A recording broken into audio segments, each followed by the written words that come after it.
बिस्मिल्लाहिर्रहमानिर्रहीम। Welcome Hafsa handmade recipe की kitchen में वेलकम। अस्सलाम वालेकुम मेरे प्यारे व्यूवर्स।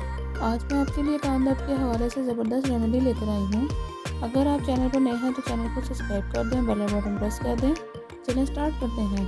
इस रेमेडी को बनाने के लिए यहाँ पर मैं लहसुन का इस्तेमाल करूँगी। 2 पीस छिले हुए लहसुन के लेंगे, इनको छुरी की मदद से चॉप कर लेंगे। वीडियो को पूरा देखिएगा, इसको समझिएगा और प्लीज़ का इस्तेमाल कीजिएगा।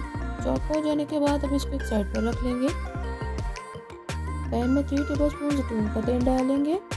व्यूअर्स, ये चीज़ें तो घर में मौजूद होती हैं, आप इसको आसानी से बना सकते हैं।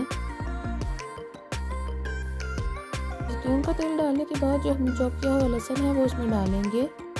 लहसुन डालने के बाद 3 से 4 मिनट के लिए लो फ्लेम पर इसकी भुनाई कर लेंगे। थोड़ी देर पकने के बाद ये देखिए व्यूअर्स, इसका कलर चेंज हो चुका है। अब फ्लेम ऑफ कर देंगे। बोल लेंगे, उसमें इसको छान लेंगे। लीजिए व्यूअर्स, हमारी रेमेडी तैयार है। अब इसको लगाने का तरीकेकार मैं आपको बताऊंगी।